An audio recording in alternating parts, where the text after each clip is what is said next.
Hey guys, it's Cole here. Welcome back. In today's video, we're looking at the Acura NSX.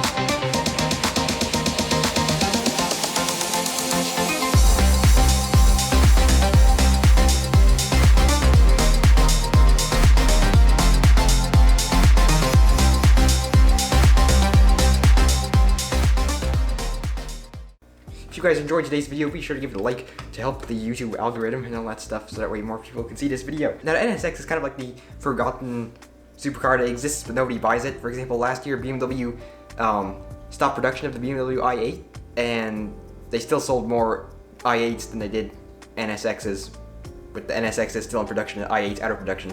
So they're not very common, not very popular, I guess.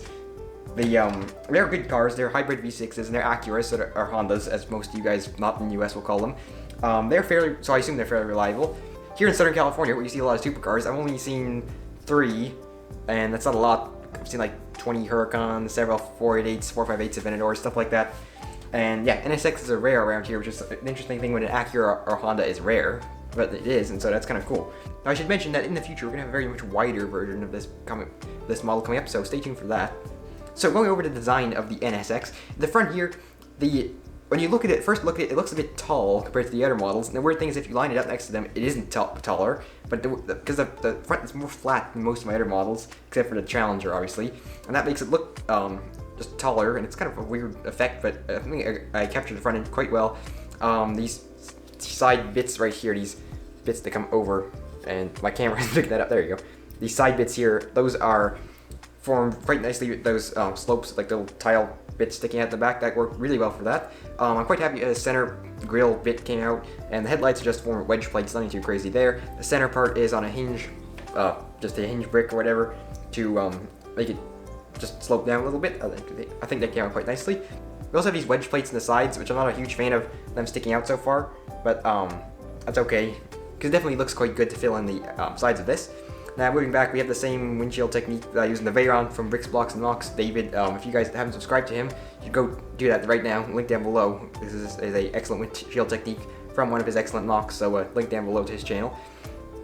Now the sides here are pretty much the same design as the Murci logo. That kind of that design, I don't know what to call it exactly. It's basically a sort of illegal angle wedge building technique. It's kind of just to get that proper angle there. It's not necessarily illegal, it all works well, but technically it's not something Lego would use in a set. Back here we have this intake, and that turned out quite nicely using these wedge plates. And as you can see, we're building it in this medium azure, or I have built it, I should say, in this medium azure, and I think it looks really good on this car. I would have preferred to build it in dark azure, but the Jaguar set contains mostly medium azure parts and a lot of other Speed Champions parts, so I figured why not get an extra Jaguar set to just use it to build this car, which is what I did. You'll also notice that this car is basically raked, I think is the word you use, and that is to fit in this lower kind of, oops, you'll notice that this is a sticker on there, which is weirdly enough a Ferrari sticker, which is kind of ironic, I guess, or something of that sort. But basically, so I could use this kind of side skirt here, what do you call it, like added a rake to the car, so that way it sits like this when it's on a flat surface, which looks quite aggressive.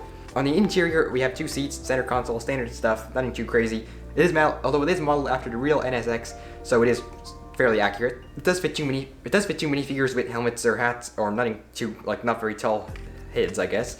Moving around to the back, you have this nice mounted and angle rear tail light assembly, which I think came out quite nicely, using these slopes as the tail lights. And then in the center, or around the bottom here, you got the exhaust, you got all that bottom stuff. Now that bracket is in the wrong color, so please excuse that. But otherwise, I think it came out real nicely. And obviously, medium azure, you don't have a lot of these side parts, so like a white one or an orange one would come out better than this medium azure, but I'm still quite happy with how it came out.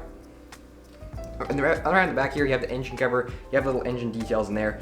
Just a little nice detail, I guess. There's nothing too much going on in there. So that's it for today. Thank you guys for watching.